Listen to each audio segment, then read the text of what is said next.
সবাই ভালো থাকেন, সুস্থ থাকেন। সবাইকে শুভ সকাল। সবার জন্য দোয়া রইল। আমার জন্য সবাই দোয়া করবেন, আমি যেন আমার সাফল্যের দিকে যাইতে পারি। আমাদের একটা আশা আছে, আশাটা যত পূরণ করতে পারি। আমার জন্য দোয়া করবেন। আমি যদি এখানে সফল হতে পারি তাহলে আর আমার ঢাকা শহরে থাকতে হইব না, আমি বাড়িতেই থাকবো। বাড়িতে থাকলে অবশ্যই আব্বা আম্মা বয়স হয়ে গেছে গা, ওনারা একা একা থাকে, মা রান্নাবাড়ি করতে কষ্ট হয়ে যায়, মাঝে প্রবলেম হয়। আব্বারও বয়স হয়ে গেছে, তেমন একটা পারে না। এখন আমরা যদি হাল না ধরতে পারি তাহলে কখন ধরবো? সারা জীবন তো ওনারা আমাদের জন্য করে গেছে, এখন ওনাদের জন্য আমাদের কিছু করা দরকার। তো ওই ক্ষেত্রে আমরা চিন্তা ভাবনা করতেছি যে গ্রামের দিকে কিছু একটা করার।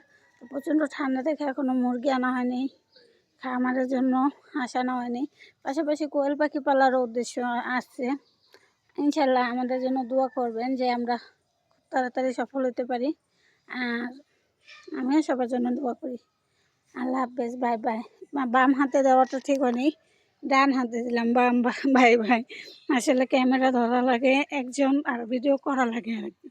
আর আমাদের এখানে ক্যামেরা ধরারও মানুষ নেই, ভিডিও করারও মানুষ নেই। ক্যামেরাম্যানই আমি, ভিডিও ম্যানও আমি। এই জন্য অনেক সময় ভিডিওতে আপলোড করতে পারি না।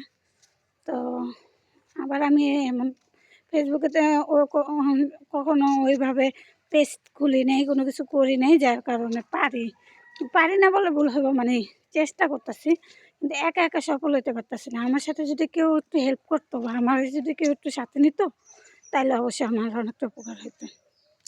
এমন দয়াবান ব্যক্তি পাবো কোথায়? সবাই তো ফুল বিক্রি করতে গিয়ে ভাইরাল হয়ে গেল, তারপরে চকলেট বিক্রি করতে গেলে ভাইরাল হয়ে গেল।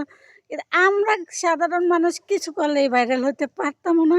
তবে ভাইরাল হওয়ার তেমন একটা ইচ্ছা নাই। অবশ্য ফলো দেন।